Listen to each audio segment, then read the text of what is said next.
Thank you. Thank you very much. Before I start, I just want to give my thanks to three groups of people that are very much on my mind as we start. The first is Oda-san and Harada-san and their companies. I'm really very grateful for their excellent partnership over these last 15 years, which has enabled us together to grow this work in Japan and elsewhere. So thank you very much for that. Also, I want to thank two wonderful teachers of mine, Kees van der Heijden and Ed Schein, both of whom passed away in the last month.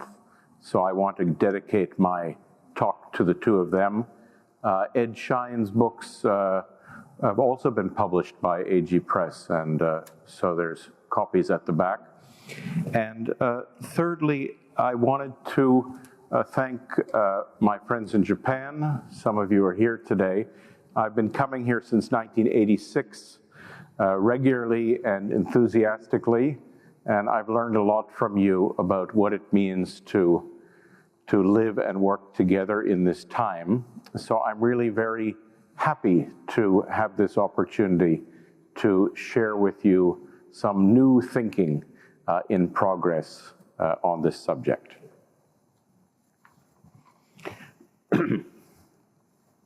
So, here is a hopeful story. Last November, I went to participate in the COP27 climate conference in Egypt. The climate crisis threatens all of us, and it demands that we make extraordinarily large and complex and daunting set of changes at three levels. We have to transform our energy, industrial, food, transportation, and financial systems. We have to transform in some way the underlying economic and political and cultural systems. And most fundamentally, we have to transform how we relate with one another and with the planet that we share. So, on the one hand, everybody is threatened by climate change, and so everyone has a general interest in contributing to these transformations. But at the same time, different people and organizations and countries have very different specific interests, capacities, understandings, and ambitions. If you think about the differences between subsistence farmers in Kenya and coal workers in Germany, between the governments of the US and China, between corporations and activists, between young students and middle-aged retirees. And so to be able to effect these transformations, these stakeholders must find a way to work together. But this is not straightforward or easy. When I was in Egypt last November, there were 35,000 people at this conference. Government representatives, NGO leaders, business people, scientists, and they'd come together from all over the world to work on these transformations. Everybody knew that they could not do much by themselves, and that they therefore had to work with others, including with people they didn't agree with or like or trust. And so what was happening at this meeting is that every day for 2 full weeks, there were hundreds of parallel meetings, panels, workshops, negotiating sessions to search for ways to move forward on this global issue. And the main open area for accredited delegates, where I spent my time, consisted of 3 enormous single-story prefab buildings, probably as large as this building. And each of these buildings contained long hallways of open-ended pavilions where there were meetings of all sorts taking place all at the same time, all day, every day. It was, I had the feeling of being in a sprawling, cacophonous social transformation bazaar. And I found this experience both exciting and overwhelming. After I left and had the chance to reflect on the experience, I realized that it had helped me get clear on some very basic things. The collaborations which took place at this conference had produced progress on climate change, but not nearly enough for us to be able to be on track to prevent more and more climate catastrophes. It's not probable that over the coming years we will succeed in getting on track, but it is possible. Getting on track will require much more and much better collaboration, and such collaboration is possible. Last year, somebody told me that the philosopher Moses Maimonides said, "Hope is a belief in the plausibility of the possible, not only the necessity of the probable." I am hopeful. Here is the primary question I've been asking myself over the past 30 years since I had the first experience with this work in South Africa. What does it take to collaborate with diverse others to address the daunting challenges of our time?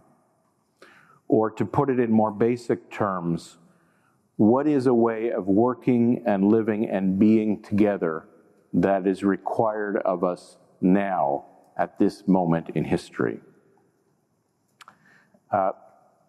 My vocation is as a practical practitioner. I facilitate collaborations among diverse stakeholders who are trying to transform the social systems they're part of. I started doing this work in 1991 in South Africa during that country's transition from racial oppression to non-racial democracy.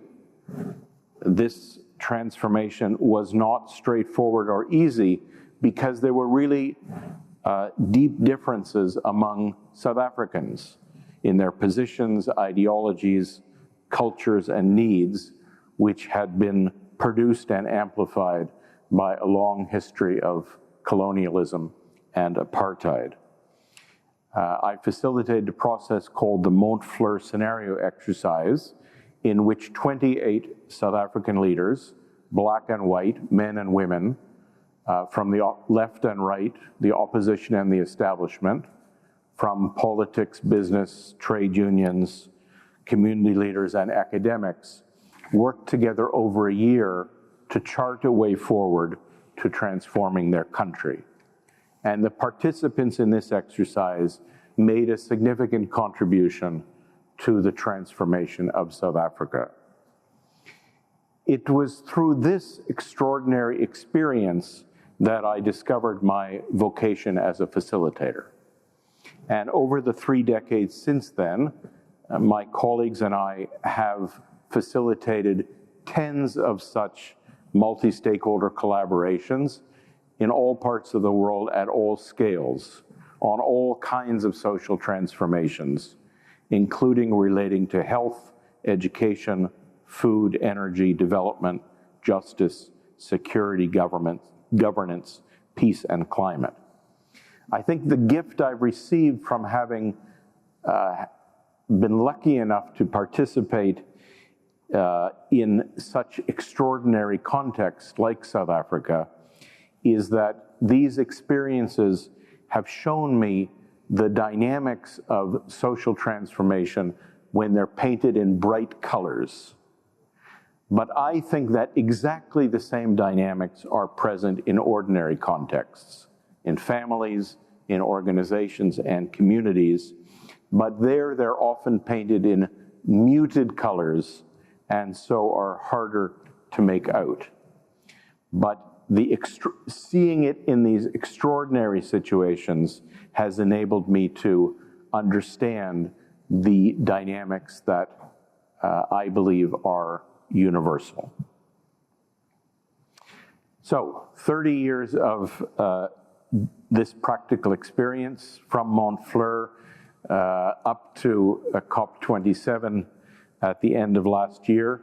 You could say it's given me many opportunities for trial and many opportunities for error.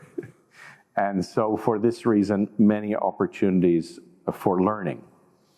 And I've written 5 books trying to construct a theory for such work out of this practice and trying to connect this to the theory and practice of others. I was trained as a physicist and an economist, and there's a joke about economists that applies to me. An economist is someone who lies awake in bed at night wondering whether what works in practice can ever really work in theory. So that's what I have been doing. And today, what I want to do is to explain what I'm in the process of learning. I want to share with you some thoughts in development about what it takes to collaborate to transform social systems, both in practice and in theory.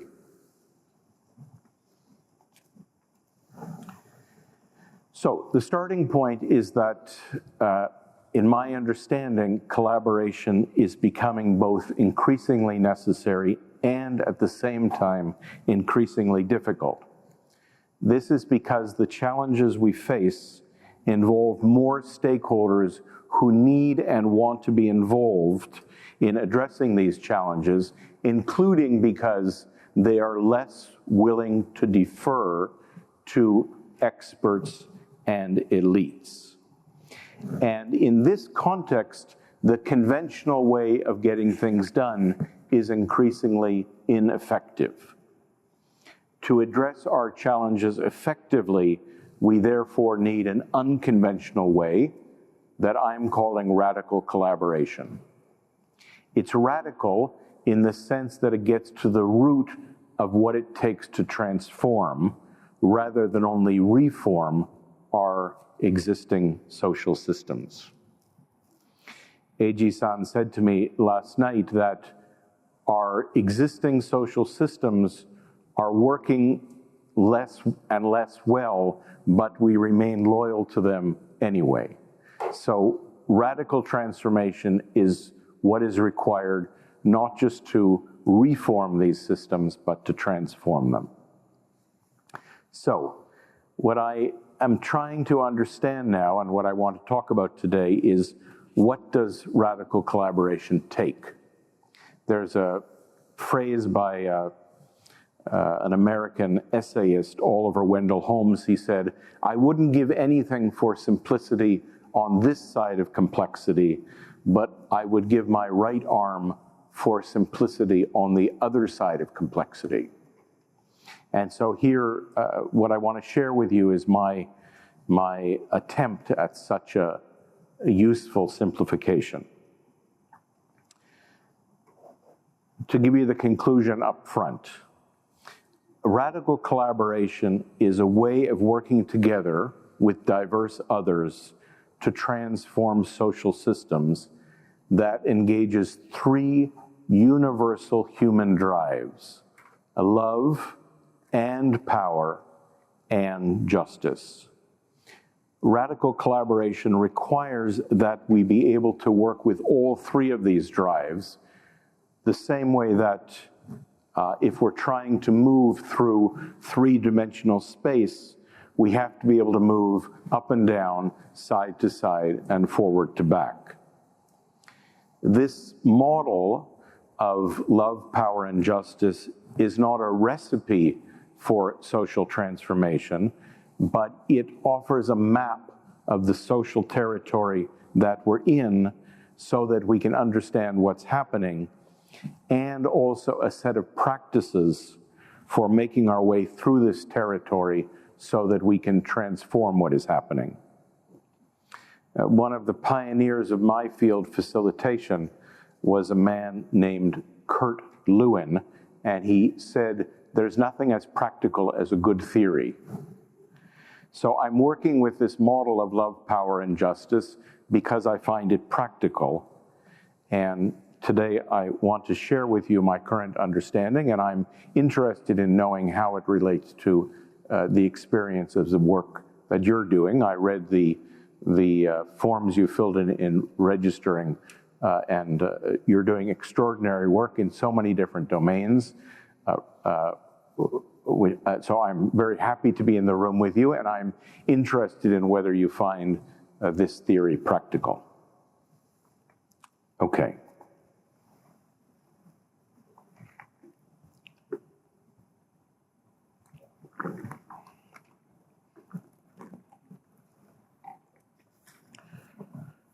The first force that was driving what was happening at COP27 in Egypt was the obvious one. The 35,000 people who participated did so because they were concerned about the climate crisis and because they wanted to contribute to addressing it. The slogan which expressed the shared concern, which was used a lot there, is the slogan, "Keep 1.5 alive," which means working together to limit the increase in the average temperature of the Earth's surface to 1.5 degrees Celsius. And last November, the increasingly frequent and severe climate catastrophes, including the terrible flooding in Pakistan, were on everybody's minds. The participants understood that they were part of a global system, a social, economic, political, technological, environmental, cultural system, that this system was dangerously or is dangerously out of balance, and that they needed to find a way to collaborate with diverse others to get it more into balance. Now, I'm calling this first drive love. And I'm using this word not in the sense of romantic love, but in the sense suggested by the theologian Paul Tillich, who wrote, "Love is the drive towards the unity of the separated." Everybody is driven by love. Everybody is driven towards the unity of the separated, although they have very different understandings of what it is that needs to be reunited. Often they're focused on reuniting the smaller circles of their family or their organization or their community. As fragmentation, polarization, and demonization increase, love becomes both more difficult and more important. The participants in COP27, for example, had come together to heal separations in the world between people and planet, between North and South, between East and West, and between government, civil society, and business.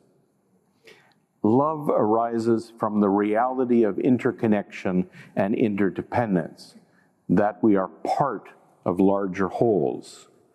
So if one dimension of social systems is such partness, then love is the drive that enables us to move side by side in this first dimension. The diagram is in the packs? Yeah. So sorry, you'll find just one diagram in your packs which summarizes this argument. Yes, that one. Yes, yeah. That's it, thank you. So I wanted to give you at least a little bit of help in this useful simplification. So, to repeat, if one dimension of social systems is such partness, then love is the drive that enables us to move side by side in this dimension.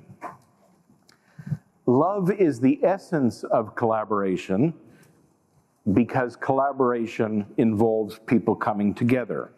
When the members of the Montfleur team came together in 1991 from across their apartheid separateness to look for ways that South Africa could heal its brokenness, they were, in this sense of the word, driven by love. In fact, the word apartheid, the word in the Afrikaans language, apartheid, just means apartness. So to overcome apartheid literally means to overcome separation.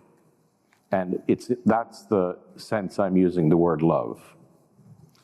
But it wasn't until 1997, in working in the country of Guatemala, that I grasped the deeper potential of love for social transformation.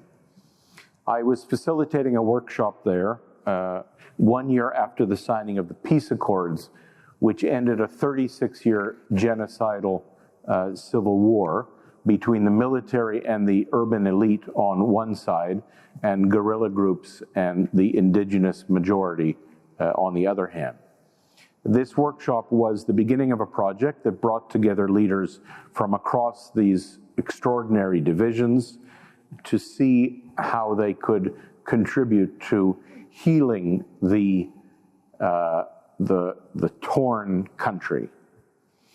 And the people in the room were leaders who had been on different sides of this war, and so the room was thick with suspicion.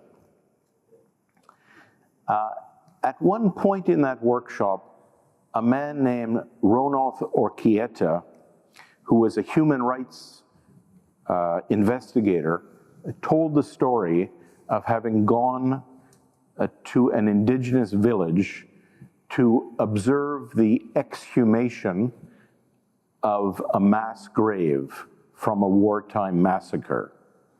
And when the earth had been taken out of the grave, Orquieta noticed a lot of small bones on the earth. And he asked the forensic scientist who was supervising the exhumation, did people have their bones broken during this massacre?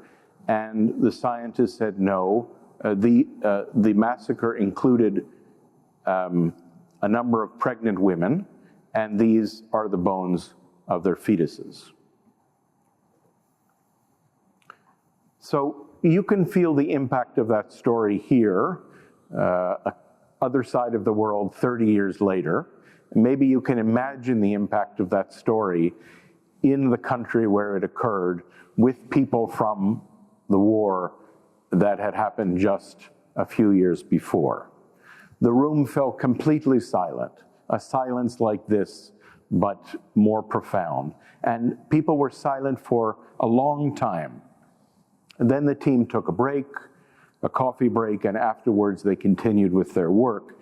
And in the years that followed, this group of people collaborated on many different national initiatives for presidential campaigns, contributions to a commission, a truth commission, a tax reform commission, a peace accords commission, work on municipal development strategies, a national anti-poverty strategy, a new university curriculum. And through these efforts, the people who had been in the room contributed to the transformation of their country. A few years later, some researchers interviewed the members of this team, and quite a few members of the team said that it was those moments of silence that had enabled them to make these collective contributions to social transformation. One of them said, in giving his testimony, Orquieta was sincere, calm, and serene, without a trace of hate in his voice. This gave way to a moment of silence that I would say lasted at least 1 minute. It was horrible. It was a very moving experience for all of us. If you ask any of us, we would say that this moment was like a large communion. Another one said, after listening to Orquieta's story, I understood and felt in my heart all that had happened, and there was a feeling that we must struggle to prevent this from happening again. I told this story to a priest, a Roman Catholic priest. Guatemala is a primarily Roman Catholic country, and he explained to me that in such a context, to refer to something as a moment of communion means that the participants experience themselves to be literally one body. Okieta's storytelling enabled them to connect to one another, to their situation, and to what it is they needed to do.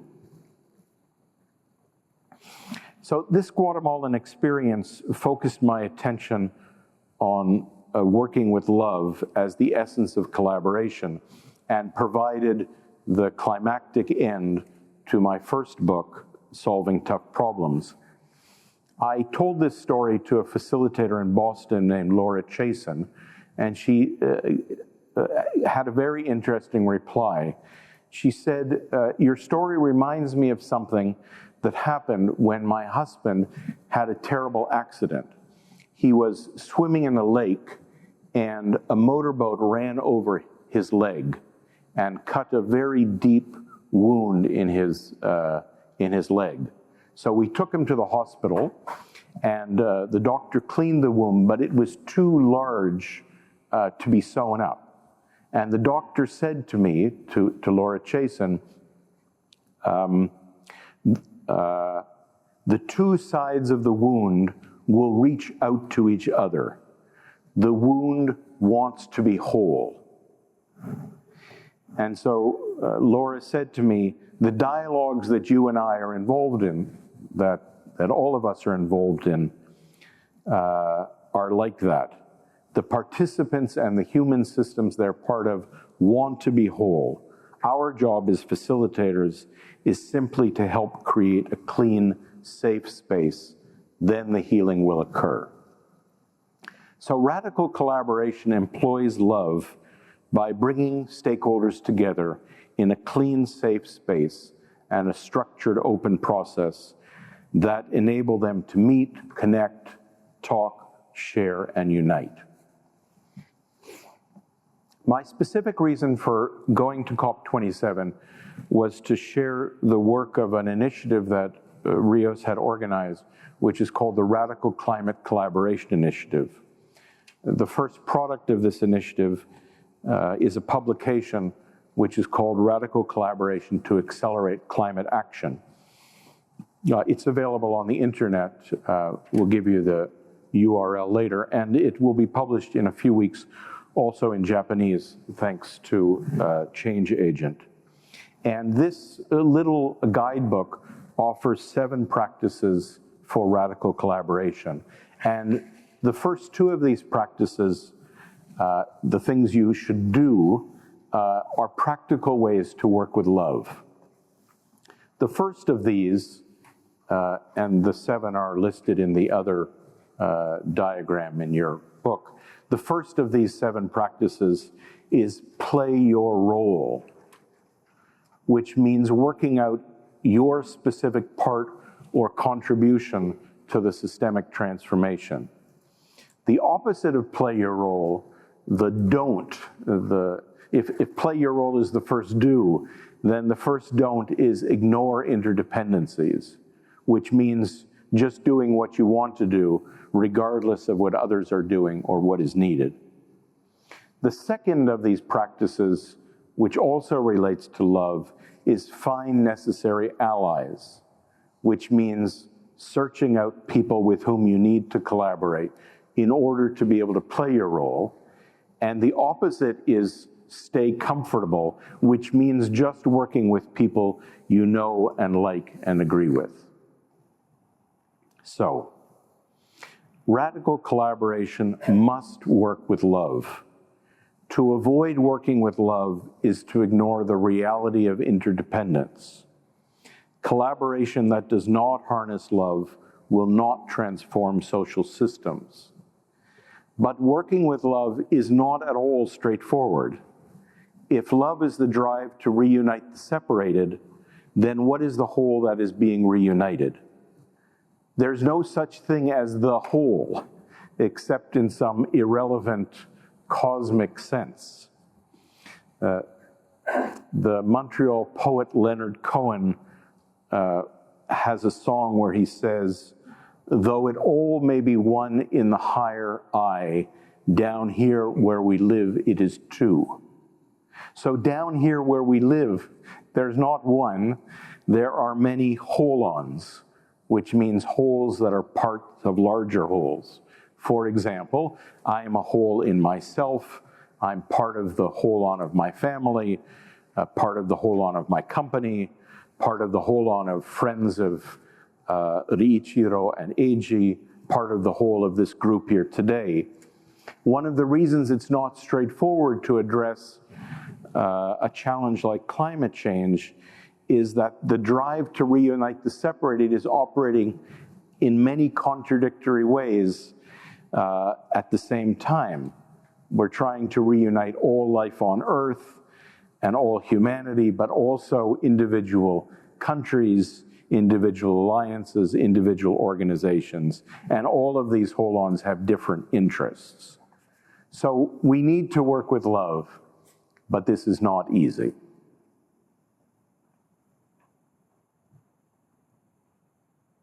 And working with love is also not enough to be able to transform social systems. John Lennon was not correct when he's saying all you need is love. The theory and practice that I outlined in that first book, Solving Tough Problems, were inadequate. I was missing something. 10 years after that Guatemala workshop where Okieta had told his story, I met with one of the members of that team, Clara Arenas, a researcher, and she was very straightforward in challenging what I had written in the book, which had then been published, and that I was giving to this notion of love. She said, "Do you know, Adam, that last week my NGO organization took out a full-page advertisement in the Guatemala City newspaper saying that we would no longer participate in any dialogues with the government. The government said that the precondition for us participating in dialogue is that we stop marching and demonstrating in the street. But these actions are the main way we mobilize and manifest our power. And if dialoguing means we have to give up our power, then we're not interested." What I realized I was missing in my first understanding was power. Radical collaboration relies on individual and collective power of participating stakeholders who want to transform the system and to prevail over those who want to maintain the status quo. Collaboration that does not harness power will not transform social systems. And at COP27, power was the second driving force. This bazaar-like cacophony that was so loud in these three huge halls was the sound of thousands of stakeholders, each expressing their power through presenting, proposing, pushing, pitching, protesting, and in doing this, making agreements and deals with others to be able to make larger contributions to addressing the climate crisis. Paul Tillich defined power as the drive of everything living to realize itself. Power in this sense does not primarily mean power over oppression, it means power to. Everybody is driven by power, although they have different understandings of what power needs to be used to do. Often they're focused on their own power or the power of their family or organization or community. Power arises from the reality of the autonomy, agency, and ambition of each and every holon. So if the second dimension of social systems is such wholeness, then power is the drive that enables us to move up and down in this dimension. One of the students of Paul Tillich, was the civil rights leader Martin Luther King Jr. And King said, "Power properly understood is nothing but the ability to achieve purpose. It's the strength required to bring about social, political, and economic change.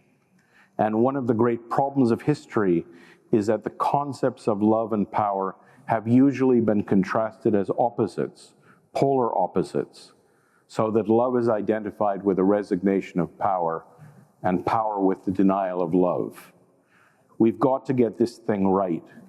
What we need to realize is that power without love is reckless and abusive, and love without power is sentimental and anemic.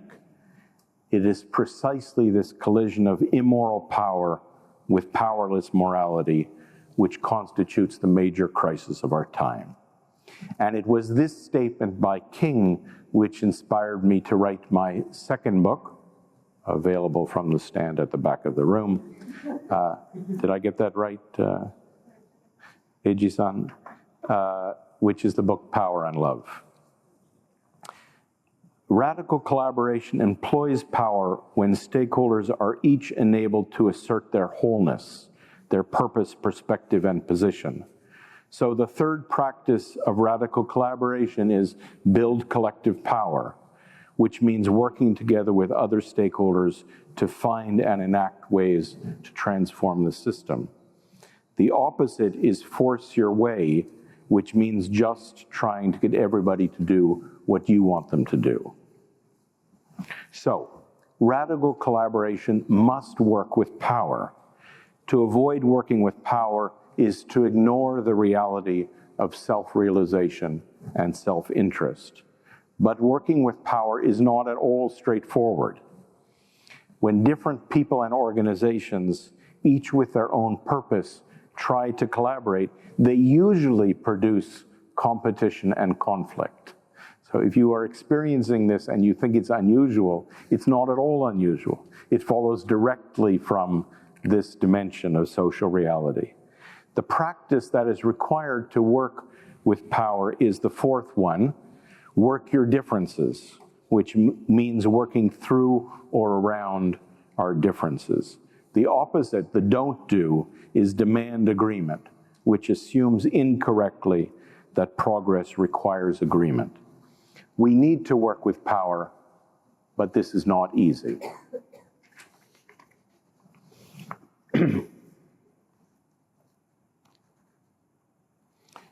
And working with love and power are also not enough to be able to transform social systems. The theory and practice I outlined in Power and Love are also inadequate. Again, I was missing something. And again, it was Clara Arenas who pointed this out to me when she wrote me, "I see a certain naivete in your vision of a balance between power and love, in which things can be improved, leaving everybody satisfied. How can this be? In a context of great imbalance or inequity, as in Guatemala, how can poverty be uprooted without some sectors of society being very dissatisfied?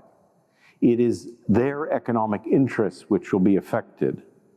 I think that balance and satisfaction for all are possible in the realm of theory, but not when you go down to real politics in a context of enormous inequality."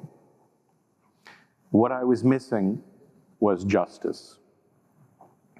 Philosopher Nancy Fraser says, "Justice is never actually encountered directly. By contrast, we do experience injustice, and it is through this that we form an idea of justice. Justice, then, is the drive to reduce injustice. Injustice is some people using their power to exclude or limit or suffocate the power of others. The global Black Lives Matter social transformation movement was sparked by an egregious example of such suffocation. Minneapolis police officer Derek Chauvin kneeling on the neck of George Floyd for 9 minutes until he died. At COP27, justice was the third driving force. The injustice of the climate crisis is also egregious. The people who are suffering the most from climate change, primarily in the global south, are not the people who caused the change or have means to adapt to the change. And this injustice has been at the very center of climate negotiations since the signing of the 1992 United Nations Framework Convention on Climate Change, which talks about common and differentiated responsibilities of different countries. Many stakeholders in the South are unwilling to collaborate with those in the North unless this injustice is properly addressed. And the most important breakthroughs at COP27 were agreements to bridge this gap by providing funds from the North to the South to compensate for historical loss and damage and to enable just transitions away from fossil fuels. Justice is required for collaboration to be able to transform social systems. Transforming social systems effectively requires the participation of all stakeholders. Stakeholders who think that they are being treated unfairly will not participate. They will not contribute their power to effecting transformation, or even more, they will use their power to block transformation. Collaboration that does not harness justice will not transform social systems. Everybody is driven by justice, although they have different understandings of who is being treated unfairly. Often they think that is they or their organization or community that's being treated unfairly. In 2010, I started a project in Thailand to deal with the conflict between the red shirts and the yellow shirts. And the organizers of the project had set up a series of meetings for me with leaders from different political and business and community organizations. And for 3 full days, I sat in a windowless conference hotel room in Bangkok, listening to each of these people one at a time, explaining to me how they looked at things. And I found the whole experience bewildering. I couldn't understand what they were saying, this completely unfamiliar country and context and culture. But then what I realized is actually everybody had been saying exactly the same thing. They were all saying that they were right and the others were wrong, or more specifically, that they were being treated unfairly and were the victims of injustice. They were not simply complaining to me, they were appealing to a shared sense of fairness. There's a famous book about justice by the Indian philosopher Amartya Sen. It's a difficult book to understand, but the very first sentence of the book is interesting.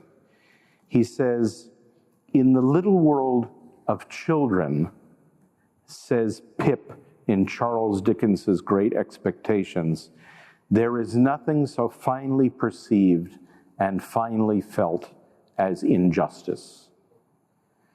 This strong perception of manifest injustice applies to adult human beings as well. What moves us, reasonably enough, is not the realization that the world falls short of being completely just, which few of us expect, but that there are clearly remediable injustices around us which we want to eliminate. So justice arises from the reality that unfair social systems prevent people from participating as equals, as peers, and that such unfairness produces a drive to transform that system. So if a third dimension of social systems is such fairness, then justice is the drive that enables us to move back and forth in this dimension. Justice transforms structures so that more people can employ more of their power and more of their love. Radical collaboration must work with justice. To avoid working with justice is to ignore the reality and consequences of injustice. But working with justice is not straightforward. Different people have incommensurately different ideas of how to assess fairness and who is being treated unfairly. And it is difficult to transform social systems when the people who benefit from the status quo fight to maintain their power, positions, and privileges. We need to work with justice, but it is not easy. So, let me summarize. Transforming social systems collaboratively requires working with love and power and justice. This is the work-in-progress theory and practice that I started to articulate in my most recent book, Facilitating Breakthrough, the one that you have, and that I am continuing to work on now. All three of these drives are present in all social systems. I feel all three of these drives within myself, and I see all three of these drives on the front page of the newspaper every day. If you're trying to transform a social system and you aren't able to grasp and work with all three of these drives, then you will find yourself confused and frustrated. Trying to move through social space while pretending that one of these drives doesn't exist is like trying to move through physical space while pretending that gravity doesn't exist. You won't get where you're trying to go, and you'll probably fall down and hurt yourself. All of the impactful social transformation processes I have been involved in over the last 30 years have engaged all three drives. Many people focus only on love or power or justice, but this is a mistake. Working only with love, ignoring power and justice, produces results that are, as King put it, sentimental and anemic. Working only with power, ignoring love and justice, produces results that are reckless and abusive. And working only with justice, ignoring love and power, produces results that are legalistic and sterile. Working with love, power, and justice together is never easy because these three drives are in permanent tension. The fifth practice of radical collaboration is therefore care for yourselves, which means attending to the human challenges of this work. The opposite, the don't do, is just keep pushing yourself, keep pushing others, which only produces burnout and frustration.